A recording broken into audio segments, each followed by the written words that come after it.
తెలంగాణ రాష్ట్రంలో రైతులకు యూరియా కొరతకు కేంద్రం ఎంతైతే బాధ్యతో అందులో అగ్రికల్చర్ అధికారులకు కూడా అంతే బాధ్యత. ఒక పక్కన రైతు ఒక ఎకరానికి ఒక యూరియా బస్తా వేసి ఎకరానికి పండించాల్సింది రైతు 2-3 బస్తాలు మరి ఎకరానికి వేయడం వల్ల పంట బాగా పండునని రైతు ఆనందంతో చేసే దానికి ఒక పక్కన చాలా మంది ప్రజలు అనారోగ్యానికి గురయ్యే పరిస్థితులు, కొత్త రకమైన జబ్బులు రావడం ఆస్కారం ఉంది. నానో స్ప్రే అనేది ఒకటి మరి రైతులు వాటిని వినియోగించుకోవడం లేదు. దాని ద్వారా సైడ్ ఎఫెక్ట్స్ ఉండవు. దానివల్ల పంట కూడా మంచిగా పండుతుంది. దానిలో రైతు కూడా ఆనందపడతాడు. తక్కువ ధరలేకే వస్తుంది.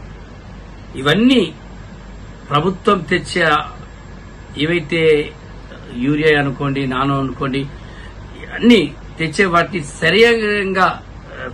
సరిగ్గా వాటిని వినియోగించుకోవడం లేదు రైతులు. దీనికి కారణం డిఏఓలు, ఎంఏఓలు, ఏఈఓలు.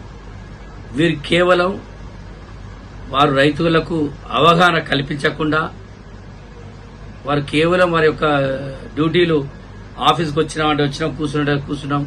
కొంతమంది డ్యూటీలకే రారు, రైతులే పట్టించుకోరు. అటువంటి పరిస్థితుల్లో రైతులు ఈనాడు ఎట్లా వినియోగించుకోవాలి అనేది తెలియక సతమతమై ఈనాడు చాలా ఇబ్బందులకు గురవుతున్నారు. ఇది తక్షణమే గ్రహించాలి. ఎవరైతే మండలాధికారులు, గ్రామాధికారులు, జిల్లాధికారులు రైతులకు అవగాహన కల్పించకుండా యూరియా కొరతకు వారు ఇబ్బంది పడుతున్నారు, దానికి పూర్తి బాధ్యత మీరే వహించాల్సిందిగా నేను కోరుతున్నాను.